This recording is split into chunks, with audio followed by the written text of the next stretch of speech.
8 సంవత్సరం సందర్భంలో వైజాగ్లో పనిచేశా regional incharge regional bureau incharge.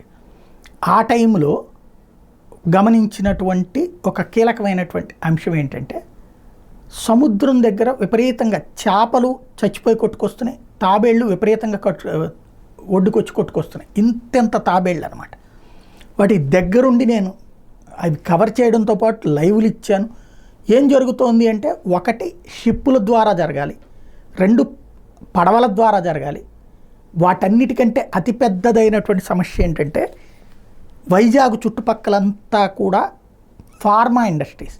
ఈ ఫార్మా ఇండస్ట్రీస్ కాలుష్యాన్ని మామూలుగా అయితే కనుక ఒక పెద్ద పెద్ద బావులు తవ్వి ఆ బావులలోకి ఆ కాలుష్యాన్ని చేసి అక్కడ శుద్ధి చేసి ఆ తర్వాత ఇంకొక ప్యూరిఫై చేసి ఆ తర్వాత ఆ వాటర్ని ఎక్కడికి పంపించాలి అన్నటువంటి దానికి సంబంధించి ఒక స్పష్టమైన ప్రణాళిక ప్రభుత్వం దగ్గర ఉండాలి. కానీ ముందు కంపెనీ వస్తే చాలు అన్నటువంటి ఉద్దేశంతో ఇవన్నీ పట్టించుకోవు ప్రభుత్వాలు. కంపెనీ వస్తే కాసిన ఉద్యోగాలు వస్తాయి, ప్లస్ దానివల్ల ఓ ప్యాకేజీలు వస్తాయి అన్నటువంటిది.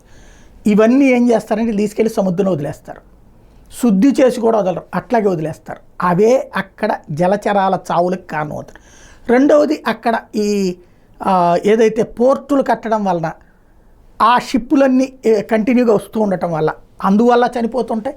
ఇంకోవైపున ఈ మరణాలతో అవన్నీ కూడా పెద్ద పెద్దవి అనమాట. అసలు ఆ తాబేళ్ల సైజు చూస్తుంటే మనం కూర్చుని వెళ్ళొచ్చు అన్నంత సైజు ఉంటుంది.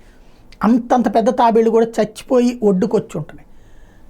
రిడ్లీ తరహా తాబేళ్ళు ఇట్లాంటివన్నీ దాని మీద పొంకాలు స్టోరీలు చేసాం.